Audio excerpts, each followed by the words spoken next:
الرحمن الرحيم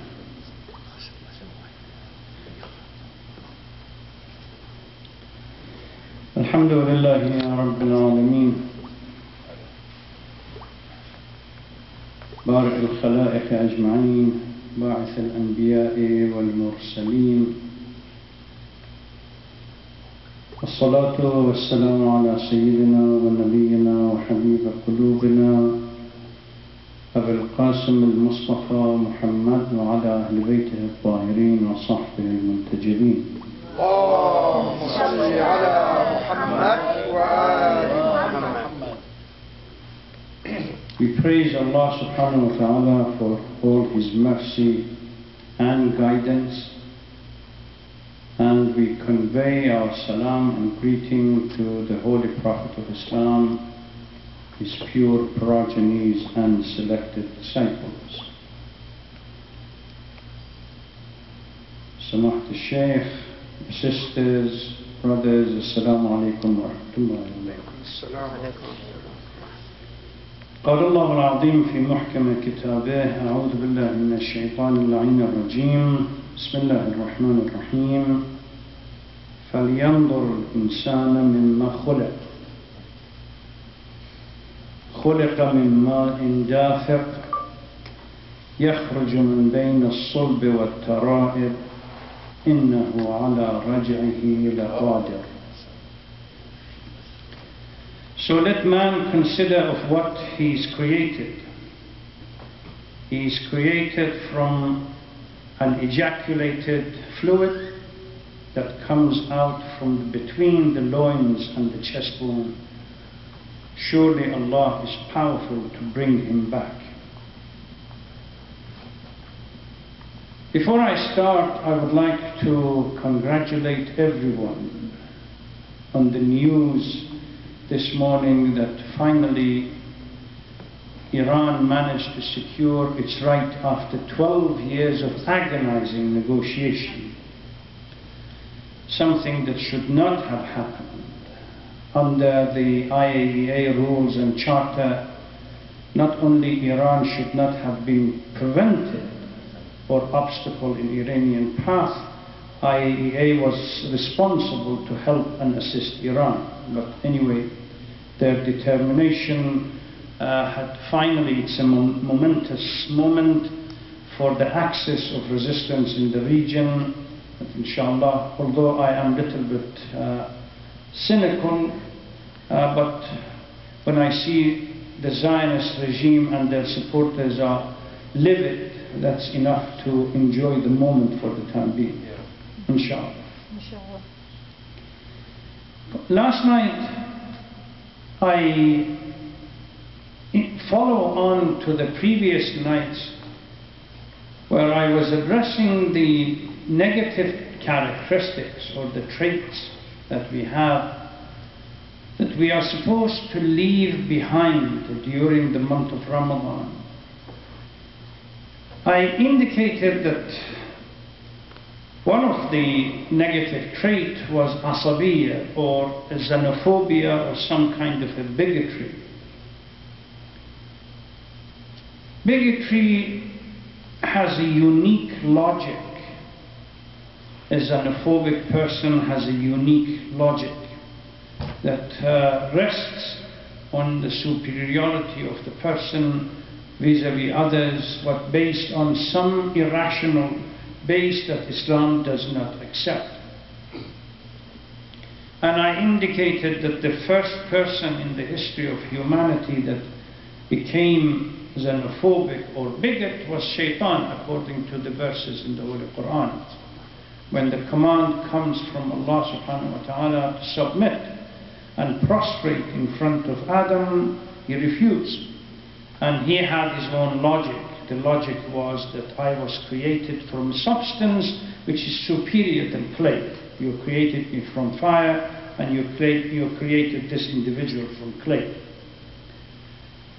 The reason why Islam rejects this, because on a number of occasions in the past I have stated and explained this, that Islam changes the value system. and shifts the kind of superiority or inferiority that rests on gender, position, power, wealth, and so on, into more concretely taqwa and God-centric style of life. And naturally, by definition, such an understanding or set of new values would contradict any values that these individuals would use to justify their elevated, however superficial, position.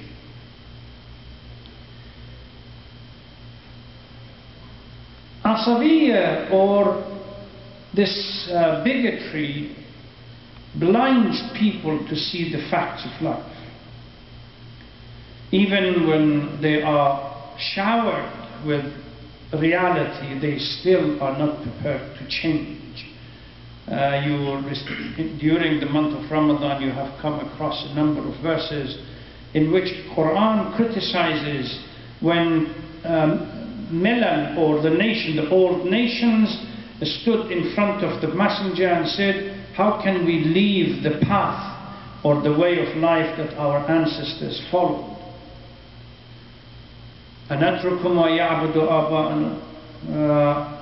can we forget about that path that for centuries, if not millennium, they have followed, and we follow this new revelation? And Quran says, what about if they were wrong? Where is your power of intellect to be able to decide for yourself?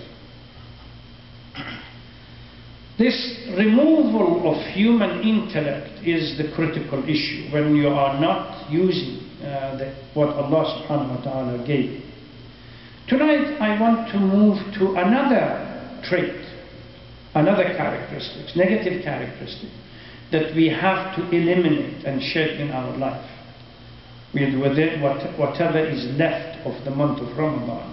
Tomorrow, I believe, is the last night of the program here, so we may have only tomorrow and the night after. If Jum'ah is going to be the Eid, and if not, probably a couple of other nights but for Saturday. Whatever is left. The issue is, how do we purify ourselves internally? Spiritual purification. How does it take place? We have heard, and I'm sure you have read as well, Surah Al-Shams, that talks about قَدْ أَفْلَحَ مَنْ زَكَّاهَا وَقَدْ خَابَ مَنْ دَسَّاهَا. A person, the most successful individual, is the individual that is able to purify. Tazkiyah means to purify the internal, the soul. And the person that fails to deliver, or fails to purify, really fails and has to deal with the punishment. The question is, how do we purify our souls? The verse that I recited and I began with reminds human being of the beginning of the creation. And the scholars, the professors of ethics and akhlaq, they state that remembering where is the beginning of the purification of the soul.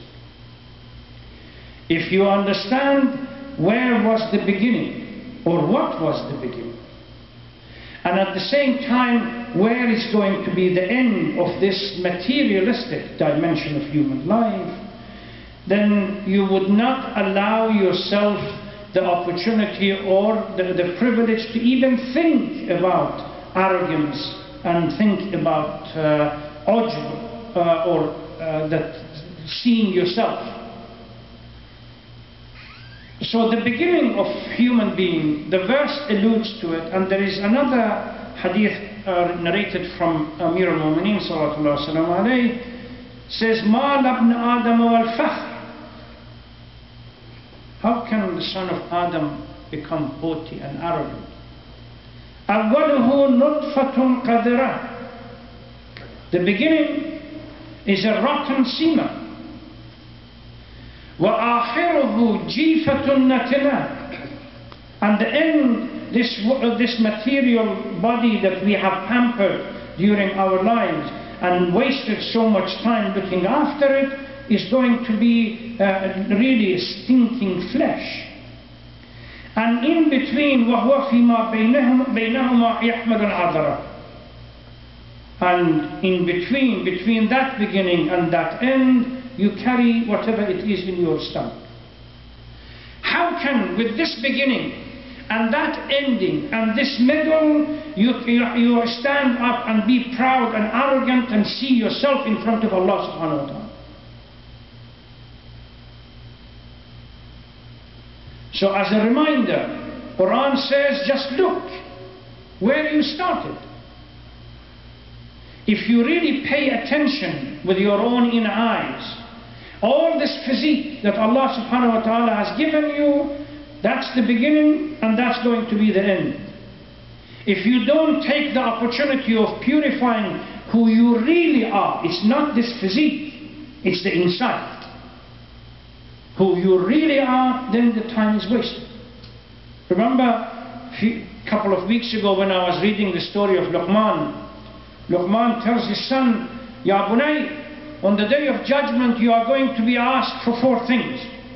To account for 4 things.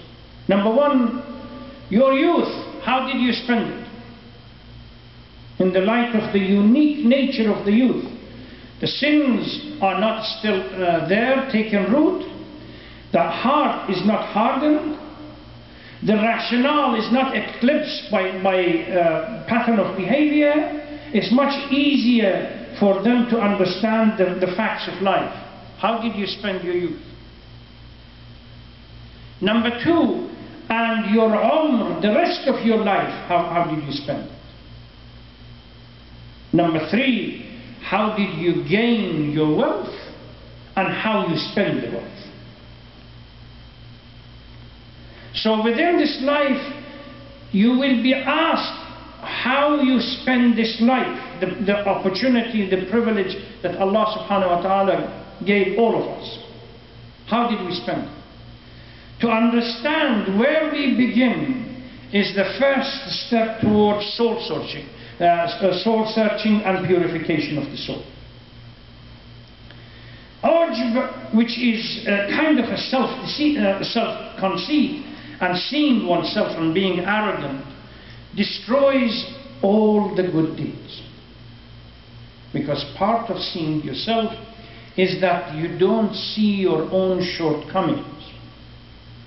When you become arrogant, ujb and self-conceit means you don't see the bad things about yourself, the shortcomings, the sins. But even small amount of good deed is inflated because one is self-centric. I am the center of the earth. And Rasulullah sallallahu alayhi wa sallam, Inna Allah azza wa jal qala li Dawood, Ya Dawood, bashir al-mudhnibin wandar al-sadiqeen. That Allah subhanahu wa ta'ala instructed Prophet Dawood to give a good tiding to the sinners, but a warning to those who are truthful.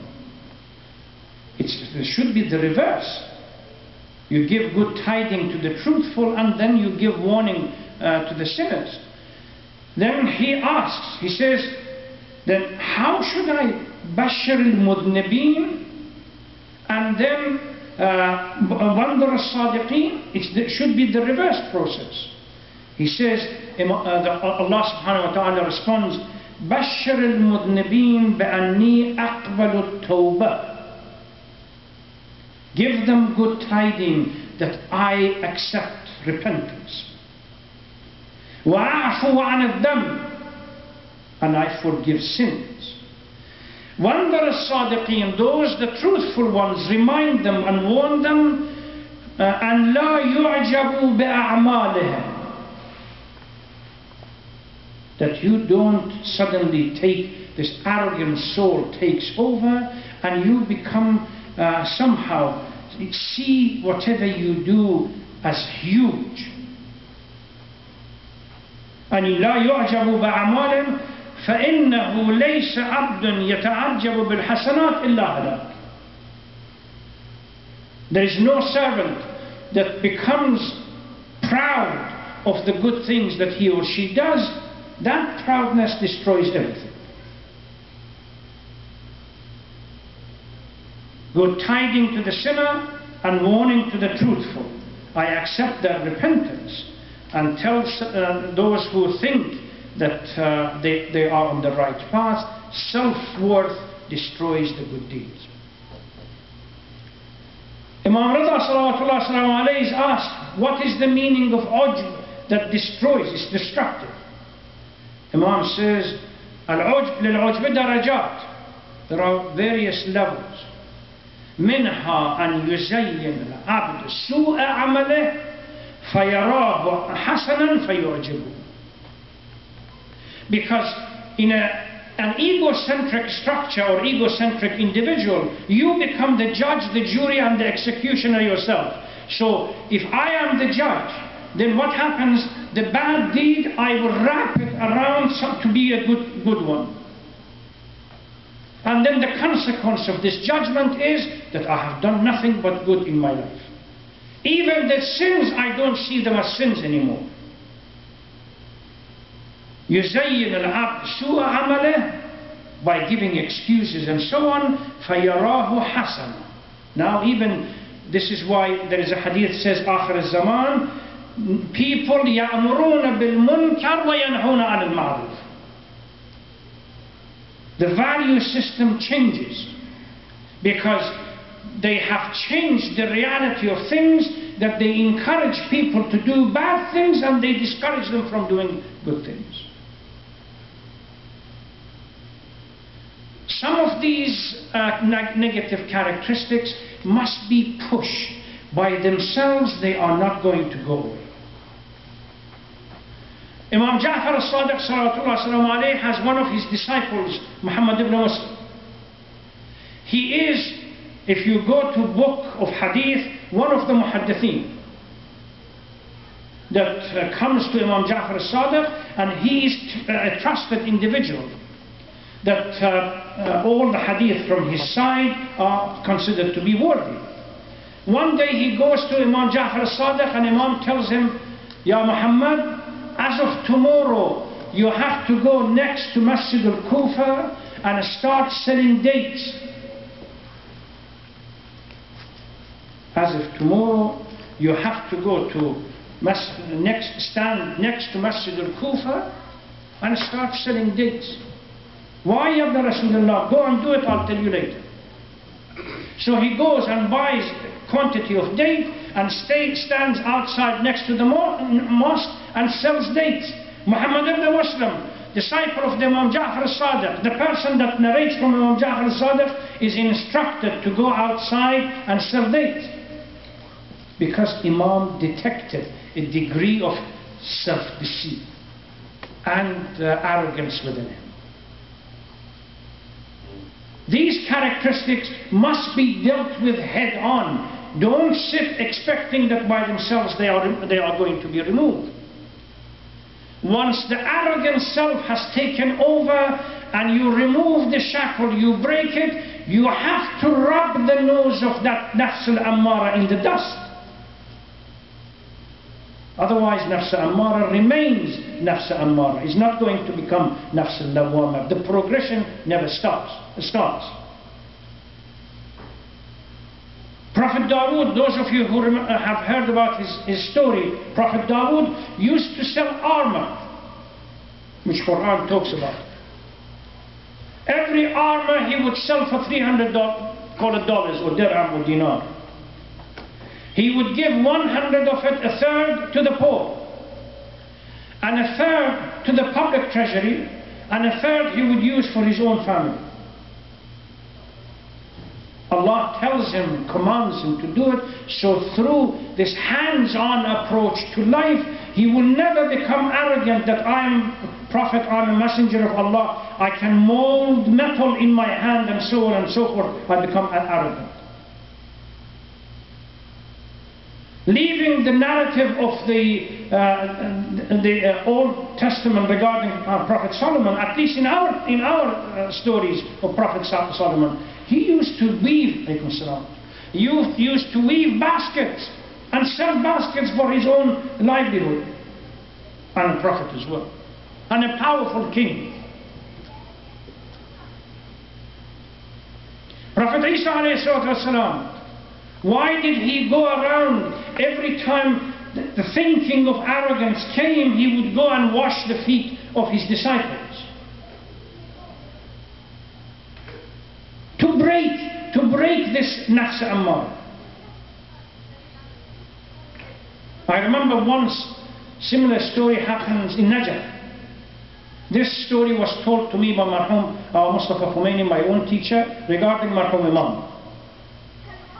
He said, we asked Marhum Mustafa to tell us some of the stories about Marhum Imam. He would say, he said, one day a group of dignitaries came to Najaf. And those of you who have been to Najaf and seen his house, the dignitaries had to travel upstairs, go up the stairs and into a large room. And he would sit at the end of it, the dignitaries come here and sit and talk to him. And there was a door next to that room that went into the inner quarter. So these dignitaries began to praise Marhum Imam for what he's done, for his character, for everything that he's doing. He said, suddenly we saw Imam leaving everybody there and walked inside. We waited 5 minutes, 10 minutes, 20 minutes, nothing happened. So I, Marhum Mustafa said, I went inside to check what's going on. I found him cleaning toilet. I said, well, the dignitaries are sitting there. He said, the way they began praising me, it began to affect the nafs ammara. So I had to force the nafs to understand what it deserves.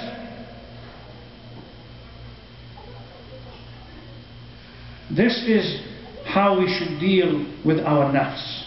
This is the unique individuals, how they deal with it. So, constantly reminding themselves that there is a punishment, there is an accountability. Amir al-Mu'mineen sallallahu alayhi walks in the afternoon in the market of Kufa after the battle of Siffin. Comes across a lady with a young child who's walking along the market and cursing Ali. Without knowing him, he came to this lady and said, Ya Amatallah, or my sister, what is it, what has Ali done to you that deserves this kind of cursing? He said, my husband was in his army during the battle of Siffin and Jamal, and he was martyred. I have not heard anything from him to come and visit my house and check how I'm doing. The historians say that Imam his face changed suddenly. Didn't say anything. Followed the lady until found out where she lived. Then went to Bayt al-Mal and picked little bit of flour, milk, oil or whatever existed in Bayt al-Mal and carried it to the house of this person, this lady. Knocked at the door. Lady comes and opens the door. What is it? Said, Ya Amatallah, I have brought little bit of help. Just food. Do you want me to hold the child and you bake the bread? Or you are going to look after the child and I'll bake the bread? She said, no, my child would not settle down and I have to look after him. So Ali stands in the house baking the bread, lifts the cover from the oven and puts his face close to the fire and says, taste. This is the fire of this dunya. How are you going to respond to the fire of Akhirah? You call yourself Amir al-Mu'mineen and the right of people are not given to them? Good habits have to be worked for. Bad habits, we have to work and struggle to remove them. By themselves, they are not going to be removed. Remember when I was explaining the concept of Tawbah? The last two conditions. Amir al-Mu'mineen says, the flesh that you gain from the sin must be dissolved. And the ego that you taught and allowed the ego to be comfortable with the sin must be taught a lesson, to put it through jihad and struggle to submit. This is the month that we have to go through that jihad and struggle. That we do it in a way that nafs al-ammara is chained. Nafs will not dictate to us. We will dictate, inshallah, one day. We will dictate to the nafs. Let me end here, inshallah, with the prayer and asking everyone to recite Fatiha for the souls of the deceased. And remember, sisters and brothers, we only have a couple more nights left. As it is a customary, it is a custom. It's only tomorrow night. It's only tomorrow night. Yeah, the lectures, but the month of Ramadan will be another 2 days.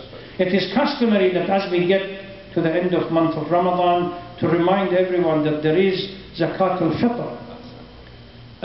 For every family, the breadwinner has to pay. This year, I believe this center has allocated $10 per person. Others who have increased it more, depends on the center. But the breadwinner of the family is responsible to pay for fitrah for each person within the household, including the guests that come to your house with your permission. If somebody barges in without permission or without you accepting it, no, you are not responsible for them, but at least the guests that come to you before iftar and stay with you, then it becomes an obligation for you to pay for their zakat al-fitr. One question that is asked every year: what about if we come to the mosque? Does that mean mosque is responsible for our fitra? No. There is no shortcut here. So mosque is not responsible. Even if they give you iftar, you should be thankful that you get iftar, but there is no zakat fitra in it. So you are still will remain responsible for your own zakat fitra. You can either, if you have poor families, give it to them. If you don't have poor families, you can send it abroad. If you have mosques that you can provide it to them, they will distribute it, inshallah, in a correct manner. Assalamu alaikum. I'm sorry. When you say the guests coming to your house, is that like you're staying in the house, or are you just coming for iftar? Doesn't matter, as long as they come before iftar and stay with you over iftar, because it's the iftar, the last iftar is the time that you have to separate zakat fitr.